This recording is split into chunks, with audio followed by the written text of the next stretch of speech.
हाय दोस्तों, स्वागत है आपका हमारे चैनल पर। आज हम बात करेंगे एक ऐसी कहानी की जो दिल को छू लेती है।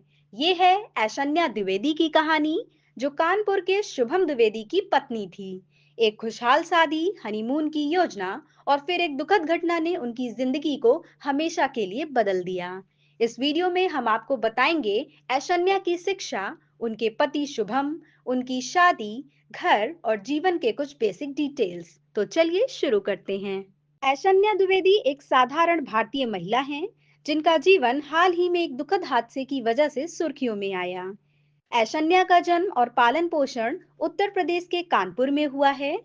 शुभम द्विवेदी ऐशन्या के पति कानपुर के एक प्रतिष्ठित सीमेंट कारोबारी संजय द्विवेदी के बेटे थे। शुभम ने एमबीए की डिग्री हासिल की और अपने पारिवारिक व्यवसाय में अपने पिता का हाथ बटाते थे।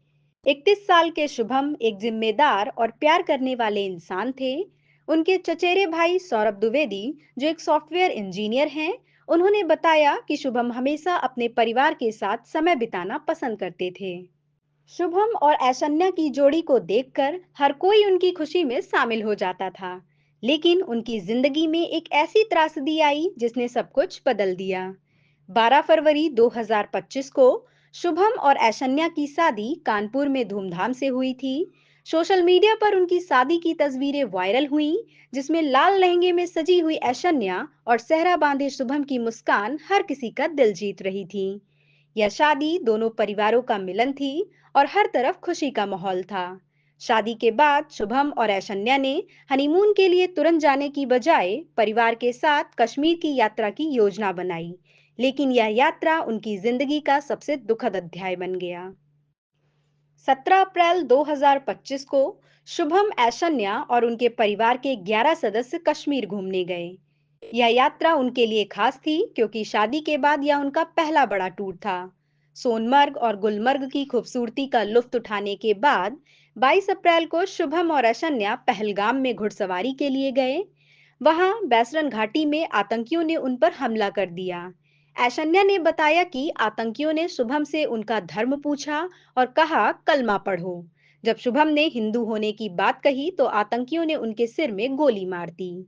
ऐशन्या ने आतंकियों से खुद को भी मारने की गुहार लगाई, लेकिन उन्होंने कहा, हम तुम्हें जिंदा छोड़ रहे हैं, जाओ अपनी सरकार को बताओ कि हमने क्या किया।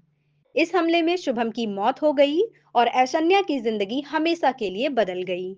इस दुखद घटना के बाद ऐशन्या ने हिम्मत नहीं हारी। उन्होंने सरकार से शुभम को शहीद का दर्जा देने की मांग की। ऐशन्या का कहना है कि शुभम ने गर्व से अपनी हिंदू पहचान बताई और उनकी वजह से कई लोग उस हमले में बच गए। ऐशन्या और शुभम कानपुर के चकेरी इलाके में रहते थे। शुभम के पिता संजय द्विवेदी एक सीमेंट कारोबारी हैं और उनका परिवार काफी सम्मानित है।